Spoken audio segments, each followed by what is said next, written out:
sur Europe 1. Les enfants d'Europe 1. Et ce matin, Dimitri Pavlenko avec les enfants d'Europe 1, retour sur une libération. Le 12 juin 64, Nelson Mandela est condamné à la prison à vie en Afrique du Sud, en plein apartheid. Il est libéré 26 ans plus tard, en 1990, lors d'Autriche. Il a alors 71 ans lorsqu'il quitte la prison de Robben Island. Oui, ce sont ses premiers pas d'homme libre. La démarche incertaine, il marche main dans la main avec sa femme Winnie Mandela. Il a retrouvé son peuple. Monsieur Mandela s'est donc installé maintenant dans sa voiture aux côtés de Winnie, à l'arrière, avec un chauffeur et donc sans doute un garde du corps aux côtés.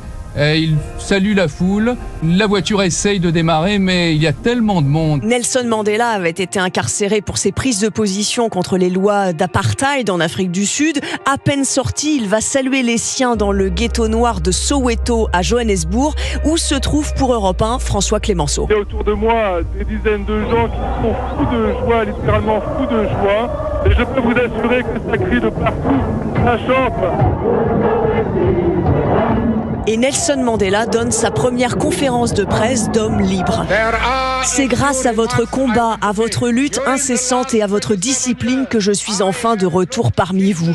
Le 10 mai 1990, Jean-Pierre Elkabbach, qui a pris l'avion pour Johannesburg, rencontre Nelson Mandela. Mandela dégage d'emblée une force, une autorité qui impressionne, avec un mélange de chaleur et de distance. Les 27 années passées en prison ne l'ont rendu ni amer, ni hostile à l'égard des Blancs. Oh, m'a-t-il dit, ils se sont trompés. Et Nelson Mandela revient sur Europe 1 sur ses conditions de détention. Est-ce que vous lisiez, est-ce que vous écoutiez de la musique ?